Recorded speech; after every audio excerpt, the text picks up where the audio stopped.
Welcome to Amplifying Wellness with TLC, a place where we discuss your self-care and wellness with our guests, information and tips on how to live healthier and happier lives. We are Twin Life Coaching and Business Services with your host, myself, Tara Lehman, and my business partner and, of course, twin sister, Barb Schutt. We care about increasing awareness around self-care and mental health through this podcast, coaching, and more.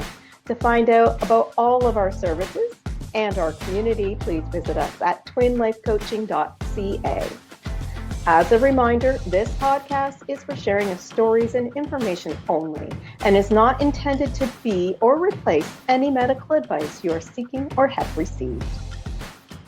Thank you, Tara. So today we're welcoming Jana Barrett. She's a fitness and movement coach. Welcome to the show, Jana.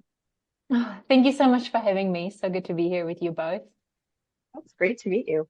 Wondering if you could tell us a little bit about your background with regards to wellness and self-care. So I used to be an early childhood teacher and a full-time mother of 3 children.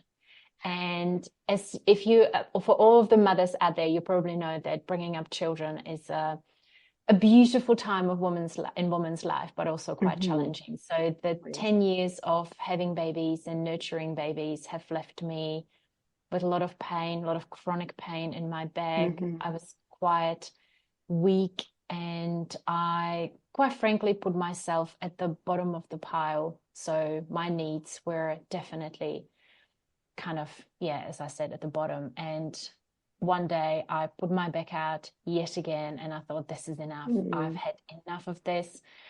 And I hired my first personal trainer, and I could not believe the transformation within 3 months. Wow. Not only physically, but also mentally and emotionally too. I was becoming a lot happier. I was definitely stronger. I was moving with less pain. I was a better parent, more level, I had more energy, which is sometimes really a contradiction. You think that exercise is spending energy, but it's actually creating a lot of energy. Yes. And then I've decided to qualify as a personal trainer first to help other women and other moms feel the same, feel strong, feel confident, powerful, and unstoppable. Love it. Yeah, for sure. We're both parents, so we totally understand how that feels. And the same with the exercise, it actually does give you that boost of energy you need. After a long day, it actually does the opposite of what people might think it does. It does feel good later, that's for sure. Absolutely. Yes, it does. And especially as we are aging, because now I'm 47, so my children are older and a little bit more independent. And I think now exercise is even more important than ever, as I'm just about to enter my 50s in a few short years. And we hear you. We're both 49, so we are exactly where you are. So this is going to be a great conversation. Yeah. So Jana, let us know. We know that you love to talk about exercise as we age, and that obviously it's really important as we get older. So now that you are kind of done with the children and you started feeling some of that pain, why is it resonating with you that you should share this more with people as they age through the years? I think especially for women as they are aging, exercise will become an incredibly crucial and vital piece in living a healthy and a long life. So there's so much research coming out now that muscle is actually the organ of longevity.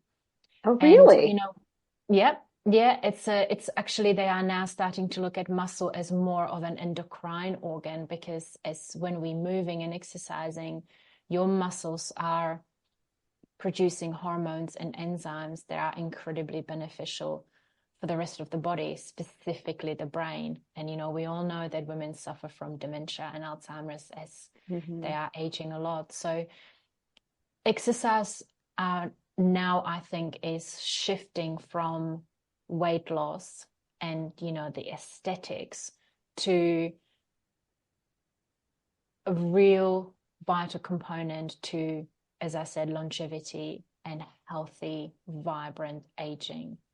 Because, women lose muscle mass pretty much after the age of 30.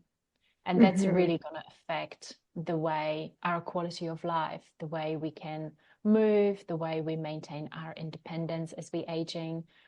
It also will contribute to injuries and possibly fractures. And some of the fractures, like hip fracture, is, it could be fatal.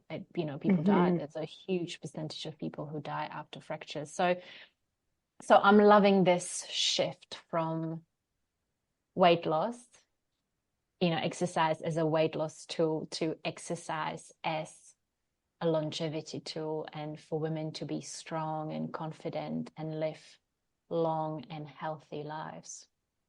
And I love that you brought up the whole appearance versus health piece, because, when we're younger, we're almost drawn to the fact that it makes us look good, right? And that just always seems to be what society tells us about exercise and diet, is it makes you look good.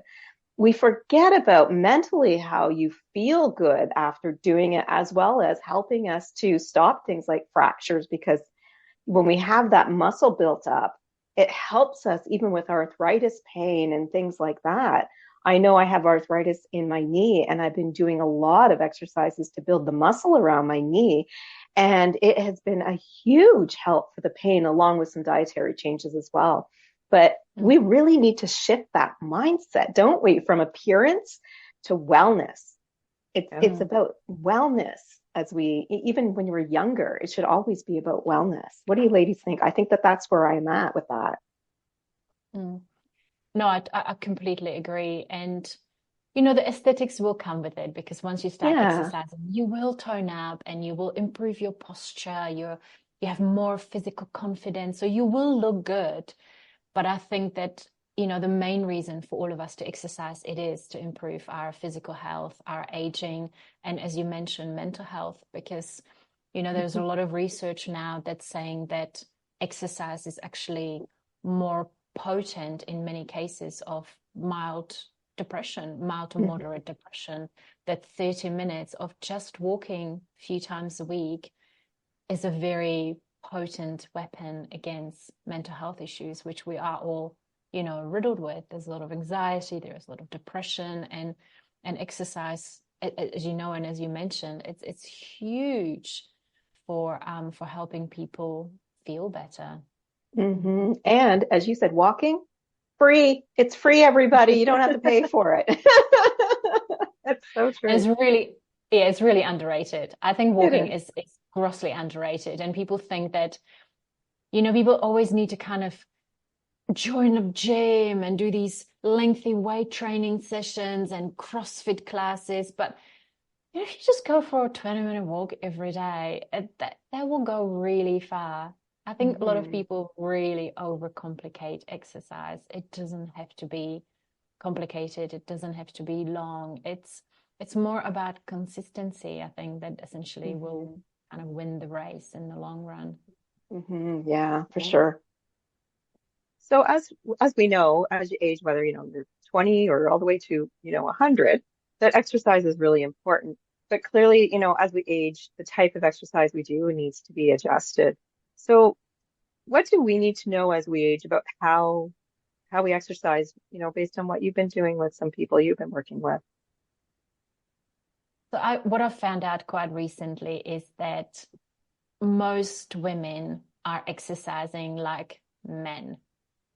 So we are essentially trying to mold ourselves into a man's world. So those kind of weightlifting sessions, training on a Monday to, let's say, Saturday, Sunday cycles, 6-week cycles, 12-week cycles are all designed for men, because men have 24-hour hormonal window.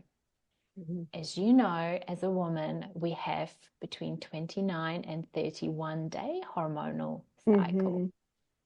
But what no one's talking about is, how do we adjust training to suit women's bodies. And that is something that I've only learned very recently. I had no idea I was going through the 6-week cycles, the 12-week cycles, or exercising Monday to Sunday cycle. And I never really understood why sometimes I just didn't feel like doing heavy workouts, why sometimes my body was really strongly telling me I don't feel like going to the gym and lifting weights. Why don't you just take me for a gentle walk? Knowing now what I know about my cycle, and this applies to women in perimenopause and menopause, because we never stop being cyclical beings. Even when you cease having periods at some point in your life, you are still producing certain amounts of hormones on a monthly basis. So it never stops for women in menopause either. And now that I understand what hormones are dominant in which part of my cycle, I can adjust my training intensity, maybe how often I train and how hard I train depending on the month. So just to sum it up really quickly for your audience, in the first part of your cycle, your hormone that is dominant is estrogen. And that's our kind of energy hormones. And you probably know that as soon as you get through your period, you get this burst of energy and you feel good. And that's the time where women should really get the bulk of their conditioning done. So that's the time where they can literally train like men, train with high volume and frequency and kind of push a little bit harder. As soon as you ovulate, then you're entering into the second phase of the cycle, which is progesterone dominant. And what a lot of people don't understand about progesterone, that it's very sensitive to stress. Exercise is a physical stress. So if that's the time when you are pushing with your workouts, or you're doing quite intense workouts, that can affect your production of progesterone, which then can lead to worsened perimenopausal, menopausal symptoms, bad PMS, fertility issues, heavy, painful periods. We need the progesterone as our calming hormone. It's very beneficial for our mental health, to fight depression, anxiety, and the kind of unhinged mood swings that some women get just before they get their periods.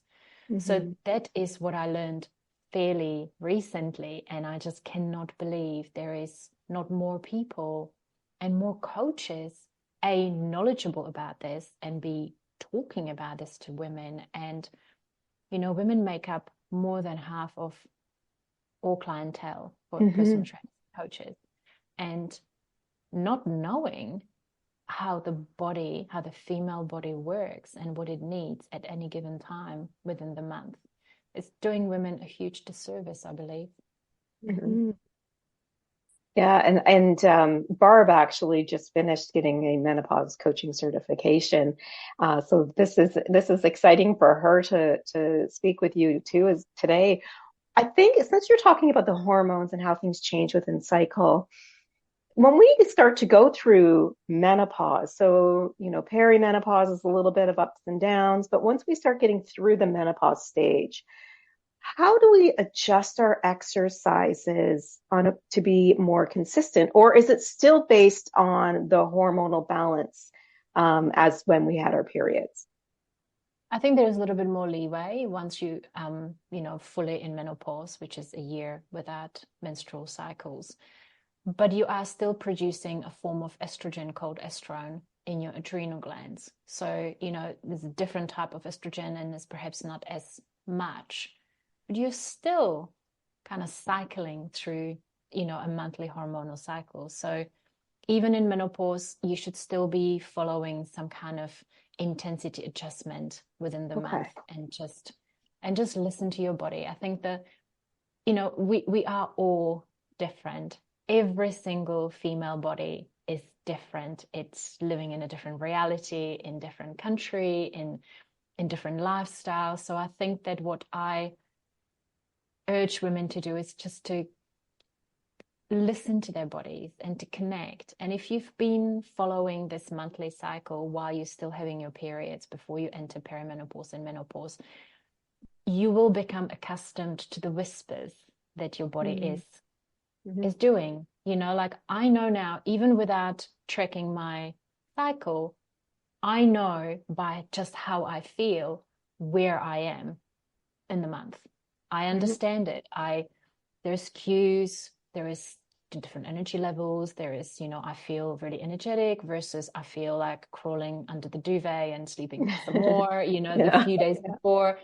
So I think that knowing your body very intimately, why is it still, going through the very regular monthly cycles? It's such valuable information to help you navigate the transition of perimenopause and then the menopause fully once you get there. So then you can still listen and adjust the training, because as you are aging, exercise is even more important to fight osteoporosis and the muscle, the muscle waste that is happening in your body naturally with aging and the, falling levels of hormones. So I think that, exercise is very important, but you shouldn't be getting broken by it and burnt out, which is what a lot of women that I coach experience when they push their bodies too hard and they don't understand this cyclical nature of their hormones and bodies. Yeah, you definitely have to be in tune to your body. So I'm going to totally turn that around. What about men as they age? What changes for them when it comes to exercise? So they are going through the same thing as we are. So their hormonal levels are falling as well, predominantly testosterone. And, just like women can sometimes get hormonal, replacement therapy, so can men, because testosterone is incredibly important actually in women as well to maintain muscle mass and bone density. So there's a lot of women also don't understand that you actually need, your ovaries actually make testosterone, and then that turns into estrogen. So we kind of have been always looking at testosterone hormone as the male hormone, which is not the truth. It's a human hormone. And actually women have a lot of bioavailable testosterone in their bodies. So for men, it's the same, falling levels of testosterone, which men can really cultivate by exercising, like weightlifting and doing some, strength training. So, men get, they lose muscle mass just like women do, maybe not as rapidly, but they still do. You probably noticed that a lot of men have tendencies to put on a bit of weight in midlife as well, just like women do. And obviously bones too. Fractures like hip fractures are not for women only, they happen to men as well. So they are entering, the kind of similar transition to women. I know a little bit more about the women transition because that's who I decide to coach. But in my face-to-face business here in Wellington, I coach a lot of men too. So I coach a lot of kind of busy dads in midlife too. So they're all facing their own, fears, and they are looking down the barrel of the 50s and 60s, and they are experiencing the same as we women are. We're aging, we're realizing our mortality. We are probably watching our parents become old and frail and maybe losing their independence and moving into retirement homes. And so they're facing the same emotional and physical upheaval as women do. And I think exercise is incredibly crucial for men, doing strength training. My partner is 54 and he's in phenomenal shape, and he exercises for 10 to 15 minutes every day. Wow. And he has an incredible amount of energy. And, I look at other men in their 50s and they seem really old and kind of, a bit lackluster. Just don't, Yeah. So I think that what people really need to get out of their heads, it's not about your age. It is about how are you looking after the physical, shell that is basically walking you around this planet and through which you experience life. So forget about age. I often feel that people use age as an excuse for pain and for, maybe not looking the way they want to look and not being able to do the things they would like to do. It's not about age. It's about the quality of your movement. It's about your lifestyle, and it's about what you do and how you cultivate your strength and mobility. Mobility is something that I'm deeply passionate about. So let's talk a little bit about the mindset then, because we talked a little bit about mental health, and we know we should be exercising and obviously changing it up as we age. But do you have a couple of ways, say, if I say to you, my knee hurts just too much. I can't go for that 20-minute walk, or I don't even want to exercise. It just is, I'm too busy. Things like that. Is there, a couple of ways that you know of to help our mindset switch to thinking of exercise as being something healthy that we can do at any age, regardless of, if we hurt a little bit or we just have that, I don't want to do it or I don't have time. I hate that excuse. Yeah, What are your everybody's got thoughts time. around? Yeah, exactly. So what are your thoughts around that? So I think that don't have time excuse, it's about priority. What are you Hmm. prioritizing? When people tell me they don't have time for exercise, they're too busy, my follow-up question is, are you on social media? Yes. If that question is yes, then my answer is, then you've got time to exercise. It's about priorities. It's about priorities. Hmm. What I wish people could do in midlife is to be able to transport themselves when they are 70 or 80 and then fully experience what the result of them not moving in their 40s and 50s will lead to when they are 70, 80 and beyond. So once you are riddled with injuries and pain, you have no functional good muscle mass, you lose your independence, you perhaps break a hip, you have to give up all the sports and physical activities that you have enjoyed in the past. You can't play with your grandchildren and enjoy family time. You cannot travel. You cannot go on adventures. Your world will become very small and very depressing. So I often tell people, try to visualize where the lack of activity will lead you in the next 10, 20, 30 years. And that is often quite powerful.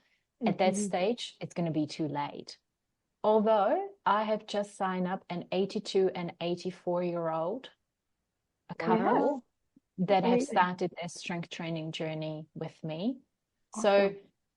maybe perhaps it's never too late to start, but it is really good to start. And in your, if you haven't already started, start in your 40s and 50s or whatever you are. Look at exercise as money in the bank for old age. So just like we are encouraged to save up for retirement, so we're putting just a little bit of deposits into the bank over a long period of time. Look at exercise as the same. Your 10 minutes, and I'm not asking you to do an hour gym workout. I'm asking you to even just do mobility for 10 minutes a day. That's it. Even if you just start with that, that's going to be really powerful. So think about it as tiny, regular deposits into your old age. So Love then that. you're not training for marathons or look a certain way. You're training for your old lady body. Yeah. So you can take your grandchildren to the beach. You can Hmm. get in and out of a chair. You can walk up and down the stairs. You can get in and out of a car. All these things. Like I am a very keen surfer, and all I want to do till the day I die, I want to surf. I want to be an old wrinkly grandma on a surfboard. I love that. Everything I do now is to enable me that. If I have to give up surfing because I am not looking after my body, then that's going to make me really sad and very miserable. So yeah, small deposits, 10 minutes a day. That's it. Anyone can Absolutely. do 10 minutes a day. Yeah, There is, Absolutely. I think a lot of people forget about how exercise helps your functional body as you age, and they forget how important that is. Like you said, swimming or taking your kids to the beach or your grandkids, sorry, to the beach, or even getting in and out of a car. Like yeah. exercise all helps prepare you for that. I mean, we've all seen people that are literally birthing themselves out of a car, right? Because they Yes. don't have the hip mobility to be able Yeah. to get out of a car, and they're not Yeah. even old. They have to Hmm. open the car door as far as it will go, and then they literally just maneuver themselves out. That should be fairly easy. That's a hip mobility issue. It's Hmm. easy to solve. Within 3 weeks, you can be, moving with so much more freedom. So people just don't understand that very simple mobility movements can make you move and feel so much better, especially in the modern lifestyle where we are sitting a lot.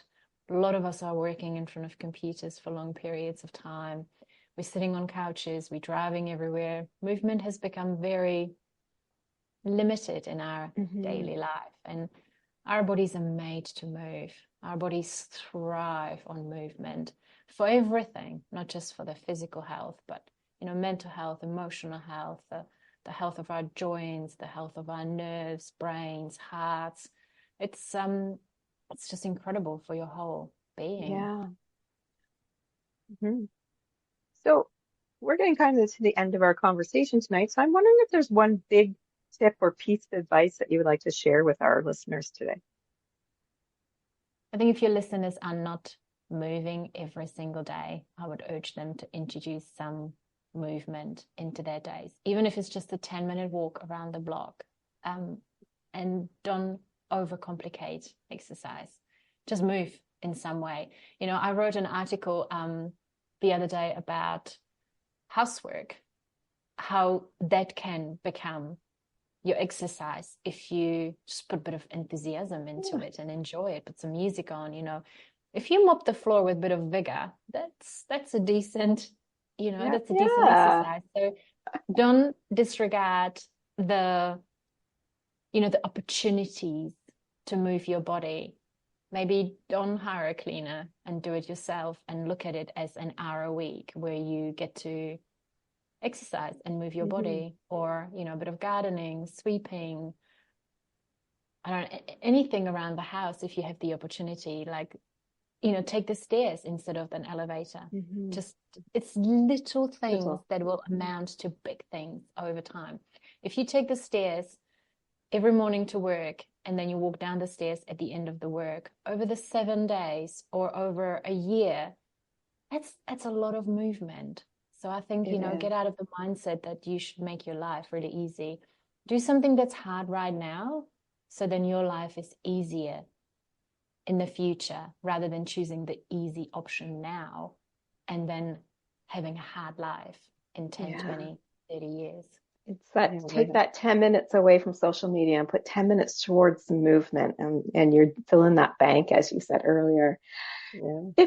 If our audience wanted to learn more about you or find you online, is there a way that they can do that? Yes, I have a website, and I have tons of freebies on there as well. So if your audience wants to start with mobility, which is 10 minutes from the comfort of your own home, then I have a 6-day free mobility challenge, which is people get a lot of transformations and a lot of breakthroughs, just that. And then obviously I have a range of programs as well if people want to delve a little bit deeper into movement. And I do a lot of quite unconventional training with the steel mace, which is a ancient warrior weapon, which women and men really enjoy because it's quite unusual, and you can do it at home, in your garden, on the beach. Cool. So, and I'm all for very short, potent workouts, because I know people are busy. I'm a solo mother of 3 children. I run 2 businesses, and I have a serious surfing addiction. I don't have time. If my workout takes more than 20 minutes, it's taking too long. It's 20 minutes, 10 to 20 minutes. It's all you need most days, 5 times a week, to just be strong and confident and age with freedom, doing whatever you want. Excellent. Well, thank you so much for the conversation today. It's been great having you. We are here for you and can help through a safe and welcoming community with free discussion groups, ebooks, workshops, resources, discounts, and so much more. You can find the link on our website to explore more as well. We hope to see you there. Thank you, of course, to Jana and our listeners for joining us today. We hope you were able to take away some great key points about exercise that can help you on your self-care journey as you age. To learn more about all our services, please visit us at twinlifecoaching.ca. Until next time, remember, you've got this.